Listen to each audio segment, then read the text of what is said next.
Okay, crypto vlog, October 26th, 2022, in the year of our crypto lords. It's Wednesday, it's hump day, right? It's the day when we all get together and say we're halfway through the work week. The work week used to start on Sunday, right? First day of the week. Or did it ever start on Sunday? I'm gonna research and get back to you if it ever started on Sunday. So, what are we gonna talk about today? Well, the market's pumping. Bitcoin at 21,000, back over 20. Everyone's uber bullish. A lot of people are calling bottom. Okay, it might be bottom for the year. Do you realize we have only 2 months and 1 week left in the year? Is that 9 weeks? Or 10 weeks. 9.8 weeks.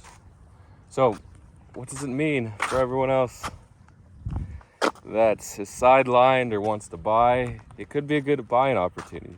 The consensus is we're gonna pump at least for the next 2 weeks, maybe up and down ride, not straight up, until the November 8th midterm elections. So that's gonna be cool, right? It's 2 weeks of bull action. We've already had 2 days of bull, and it's great when we have these bull rides because I don't know if you've ever been on a bull ride. They have mechanical bulls in a lot of bars, especially out west.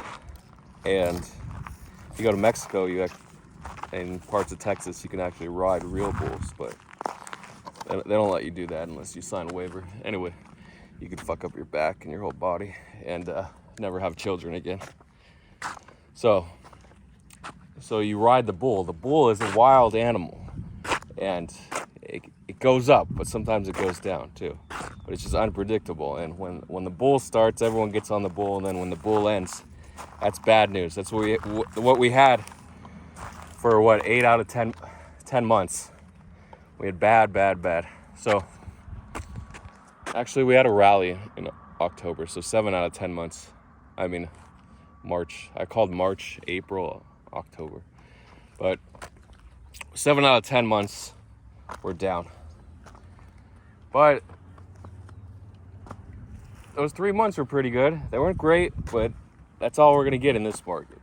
So you got to ride the bull when it's bullish. So you could buy dips, you could buy meme coins, whatever you want to do.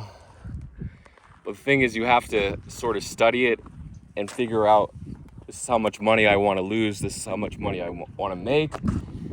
Is it worth the risk? Because if you're not ready to lose, you aren't ready to make money. There's a good chance this ends quickly. This ends in 2 weeks. But if it does pump until Christmas or New Year's, we're gonna make a lot of money, right? We're gonna at least double our money. Unless you're risk averse. You're probably risk averse because you lost 80% of your wealth this year. So if you are risk averse, you probably won't make double. Hopefully you make 30% of what you have. That would be nice. So you're mid 7 figures. You're still mid 7 figures, but it's nice to have an extra $150,000, $1.5 million, right? Now I want to talk about habits. So habits are actions that you repeat over and over again without much thought. The habit of waking up, the habit of going to the bathroom, the habit of eating, brushing your teeth, whatever you like to do. Going on the computer, checking your DMs, right? Who doesn't like to do that? That's a habit. How many days have you gone in the last year without checking your DMs? At least that little bubble notification. Even if you didn't click on the DMs, you still check that notification, right? What, maybe 10% of the year you didn't check your notifications less? Because you've developed a habit. So these aren't necessarily good habits. You want to be able to separate the good habits from the bad habits. So when you're hungry, you reach for food. But what kind of food do you reach for? You reach for something usually full of sugar, full of carbs, and easy, quick. Already made, either frozen or leftover, or you order something DoorDash, Postmates, Uber Eats, Grubhub.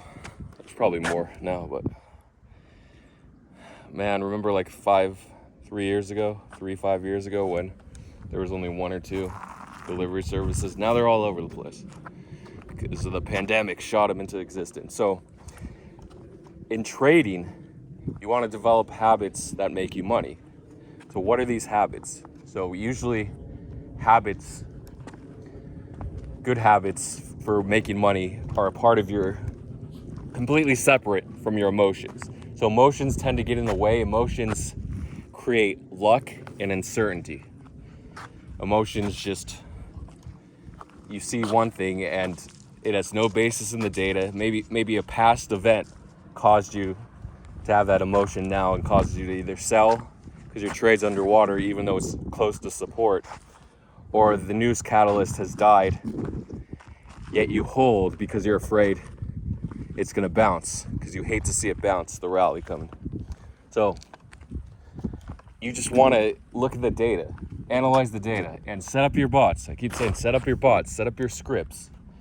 Those tend to separate the emotion from trading, because if you lose money,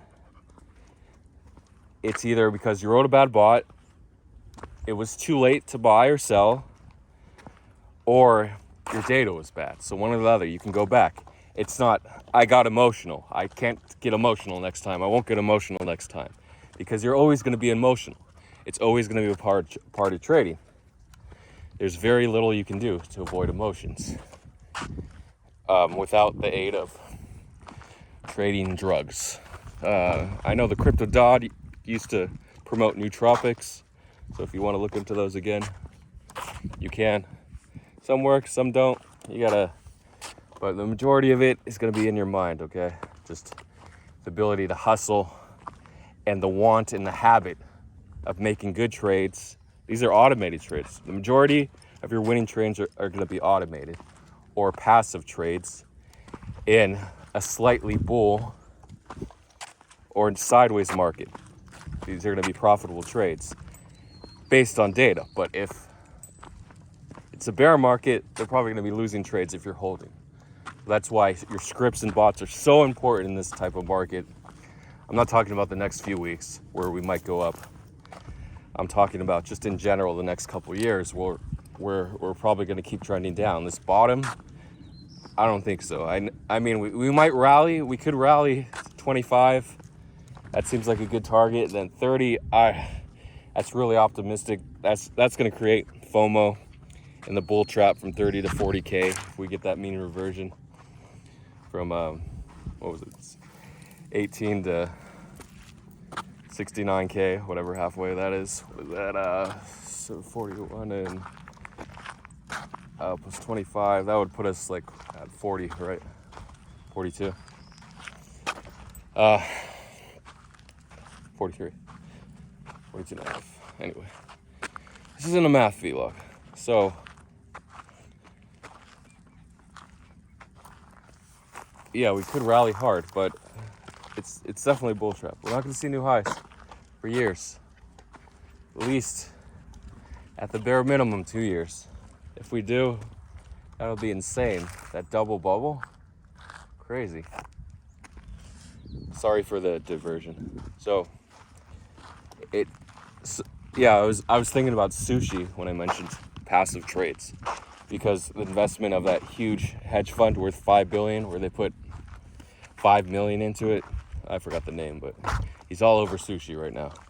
And they really want to do things, spin things up that have never been done in sushi to create massive yield in an unyielding market, bear market. So sushi rallied hard from, was it 110 or 105 to 160 in the past couple weeks. Nice rally. My arm's getting tired, sorry about that. And so, like in life too, whatever habits you have, you want to knock out the bad habits just through repetition. Repetition will create habits. So repeating the act of not doing those bad habits, every time you don't do something, you start It's like your life meter or energy meter. You earn 1 bar when you avoid that bad habit, and when you do that good habit, whether it's waking up early or going to bed early. See, those are both good habits. Usually going to bed early is a great habit, and then waking up early. Waking up late usually means you went to bed late, unless you're depressed and need like 11 hours of sleep or have a chronic medical condition. So you're recharging this energy meter, this good habit meter, and you want to do that, whatever it is. So everything in life is there to distract you. Social media is a huge distraction. Even in trading, when someone says, oh, look at this chart, look at this chart. What's the point of looking at the chart if you're not going to take the trade? If you're not inputting it into your data, into your algos, into your bots or scripts, then there's no point, okay? Just, you want to automate everything if you want to make money. You think like, people, when you saw people automating, creating scripts, bots, exchanges, like when I first saw 3 commas in 2018, I'm like, well, that's cool. What's that going to do? So copy trading, automated trading, what's the point? I can do it all manually, because you're separating emotion from the mix. You don't need emotion. You don't have to stare at the charts all day. Chart watching is probably the most debilitating bad habit a trader does. And it happens to probably, I'd say 80% of traders. They just watch charts all day, go take trades. So in summary, you want to automate it. Don't look at the chart.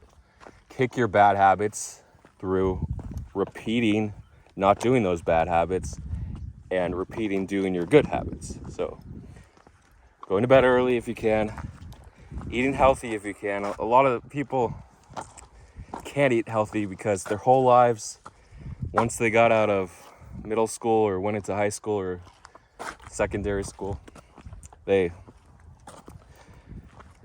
away from the house and their parents just say, here's some money, buy what you want. And that was the first bad habit. Oh, and also the FDA and USDA putting out this crap. Remember when wheat and corn had to be at the bottom of the food pyramid? Oh man, that was junk, right? Now it turns out it's the opposite. Wheat and corn should be at the top, except animal products, which are probably the best way to get lean and get fit and get healthy, at least before like age 60 or whatever. I have to look at the long-term data. Were like middle of the pyramid. Eggs, poultry, dairy, when they should have been. And then red meat was above the poultry. It's because it's harder to produce. It's more wasteful on the environment because the methane gas released by these animals and the runoff from their excrement going into rivers, groundwater, things like those, streams. And it's more expensive. So we feed people a bunch of cheap corn, cheap wheat, cheap grains, and we have a fulfilled economy. Yeah, you're probably going to live to almost the same age, but you're going to have all these chronic health problems. But again, when you're into your late age, like over 60, you do want to have a more restrictive diet. So there's just long-term studies are so hard, so many cofactors that create like mixed data. You'll have one study that says eating meat is good for you, another study that says eating red meat is bad, and then a further study that says eating lots of vegetables and a vegetarian diet is good. That's pretty much what's being promoted now. So the research on all meat diets is very limited. Pretty much the only cultures that have all meat diets are Inuit cultures of northern Canada, Greenland, northern Scandinavia. So, and you have to look at their environmental factors and their access to medicine when you determine the length of their lives, even though the data says they do live like the 65 to 70 versus 75 to 80. But that probably has a lot to do with environment rather than their diet. So there's a lot of things to look at. Sorry for the tangent there. I don't think I'm gonna do the big hike today, just because whatever. I don't need to. I don't like want to form a habit of doing it, because with cardio, it's not as beneficial to losing weight as diet if you're trying to lose weight. And then if you're trying to build muscle, obviously the gym is better than cardio. If I just wanted to do cardio, I would do like 30 sprints up this hill and down.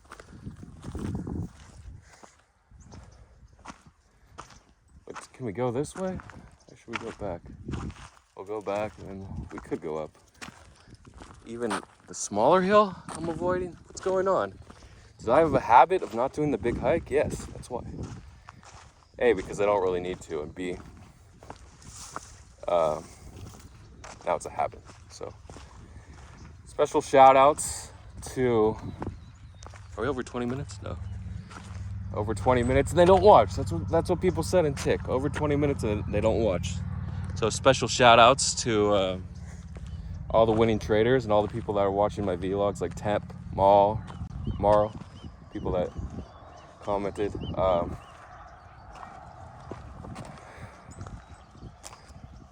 Who else? Comfy watches, Jord watches, somebody was watching. Who am I missing that's watching?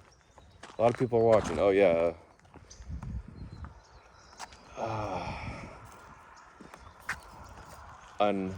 Unstriked, something like that. And sorry, I know there's a lot of people that are watching. I saw 56 views on the last one, and I didn't do 56 shout outs. I'm sorry about that. I'm not going to shout people out.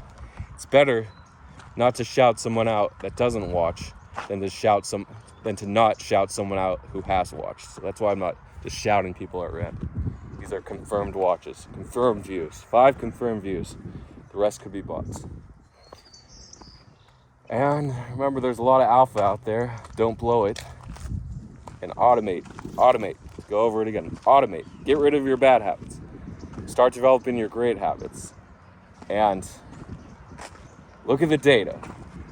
Remember, data and automation are keys to success in trading.